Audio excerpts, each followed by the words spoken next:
আমি সৌরভ গুহ, রায়গঞ্জ বসন্ত উৎসব কমিটিতে আমি একজন অন্যতম সদস্য এবং আমি এখানে আছি। কাল বসন্ত উৎসব আজকে পালন করছেন।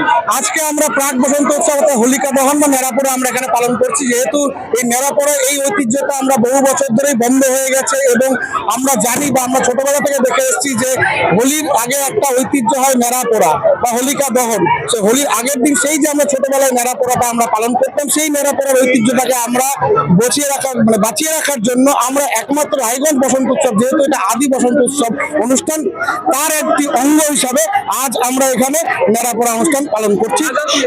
আগামীকাল কি অনুষ্ঠান? আগামীকাল ঠিক 9টার সময় আমাদের মূল অনুষ্ঠান শুরু হবে বাঁশি দিয়ে একটা অন্য অনুষ্ঠানের মাধ্যমে। তারপরে আমাদের অনুষ্ঠানের বিভিন্ন অঙ্গ হিসাবে নাচ গান এবং বাইরের কিছু অংশগ্রহণকারী দল আমাদের মধ্যে পার্টিসিপেট করবে এবং তারপরে আমরা আমাদের মোটামুটি 12টার দিকে আমাদের অনুষ্ঠানটা মূল অনুষ্ঠান শেষ হবে এবং তারপর মাঠে যারা উপস্থিত থাকবে অর্থাৎ এই 3-3.5 হাজার লোক, প্রত্যেকে আমরা আমাদের কিছু ভোজনের ব্যবস্থা করেছি। প্রত্যেকে আমরা সেই ভোজন নিয়ে তারপরে আমরা আমাদের অনুষ্ঠানকে শেষ করব।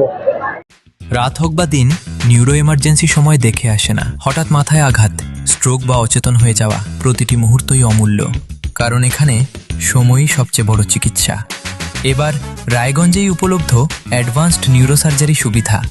দক্ষ নিউরোসার্জন ও আধুনিক প্রযুক্তির সহায়তায় 24x7 জরুরি পরিষেবা। সঠিক সময়ে সঠিক চিকিৎসা ফিরিয়ে দিতে পারে স্বাভাবিক জীবন। জীবনরেখা হসপিটাল, অ্যাডভান্সড নিউরো কেয়ার।